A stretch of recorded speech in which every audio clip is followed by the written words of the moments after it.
Good afternoon. I'm Chef Tony Hedger from L'Ecole Culinaire in St. Louis, Missouri. What we're going to be doing today is using a cocoa powder to make a frosting. To do that, I've had to make a simple buttercream. A simple buttercream is nothing more than 1 pound of butter, a half pound of vegetable shortening, or a solidified vegetable shortening like Crisco, 5 ounces of egg whites, about an ounce of lemon juice, a little bit of vanilla, and 8 ounces of hot water, as well as 2.5 pounds of powdered sugar. Okay? If you do that and you make a buttercream using those ingredients, you can't go wrong with that. It's a great recipe.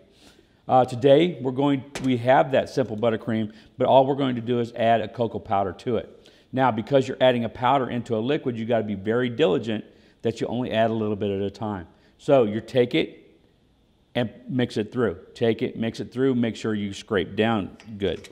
Now, what I'm going to do is I'm not going to run the spindle on this Tammy. What I'm going to do is I'm just going to go ahead and tap it. If I went ahead and ran the spindle on this, what would happen is I'd wear most of it. So to keep that from happening, and since I don't wash all of my clothes,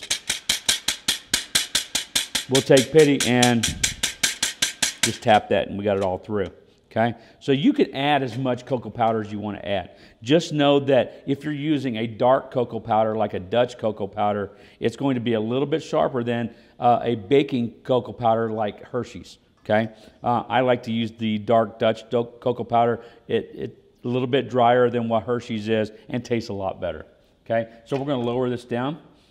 You can see that I have the simple buttercream in there.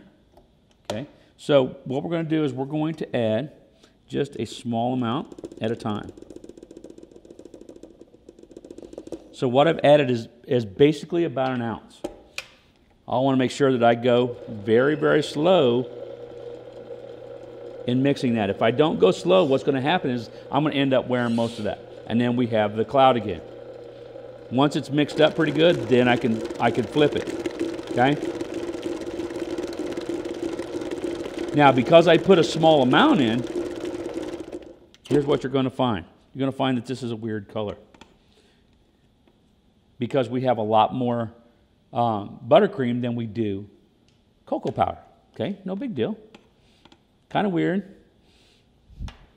So we're going to add a little bit more. I'm going to add about another 2 ounces, or half of what I got into the bowl. Okay? Again, very slow.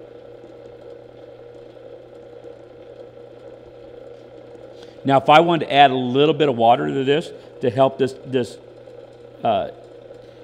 get into this icing a little bit better, hot water would be the way to go. Remember, I have that vegetable shortening in there, or the Crisco in there, so hot water goes into that very easily.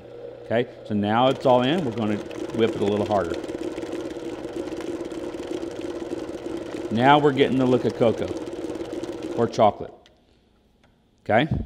So I'm going to get a little taste of this real quick.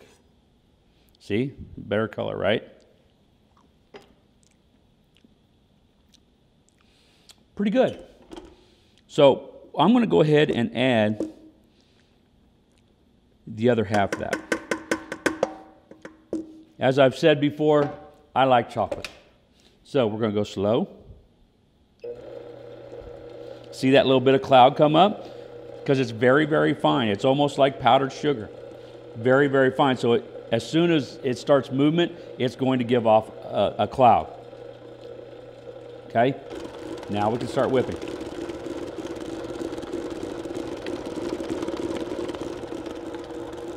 Set that to the side.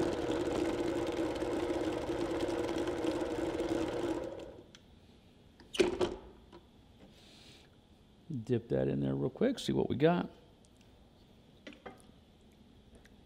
I like that. Now,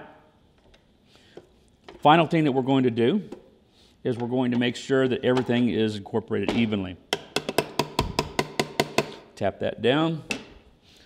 If you look, everything's not even, okay? So we want to make sure that we run through a few times, okay? Being Popeye never hurts. It helps, never hurts. So we'll make sure that everything is even in there. Go all the way through the bottom of the bowl. A lot of times with professional bakers, what I find is they always have the same pattern that they're going to do every time. I always do too. I always kind of just go around the bowl and then back through. Round through the bottom. Round the bowl and back through. Round the bowl, back through. Okay? You see what I got is a much more cohesive unit. Looks much better. So we'll pipe that onto a couple of cupcakes. So I'm going to go ahead and make my piping bag about 4 to 6 inches over the top of my hand. Make a C. Okay? Now, nothing says that you have to put everything in this bowl into this bag, even though it's a large bag. Okay? So, normally what I'll do is I'll take 3 swipes, and I'm done. Shake it down,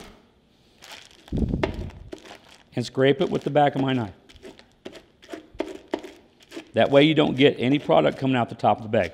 Normally what I like to do is get that hand width in there. I do that, I'm good to go. So I'm going to take my piping tip, see where I should be at, come back, cut that off, and then stick that piping tip through there. Now I should have about 1/4 to 1/2 inch. Perfect.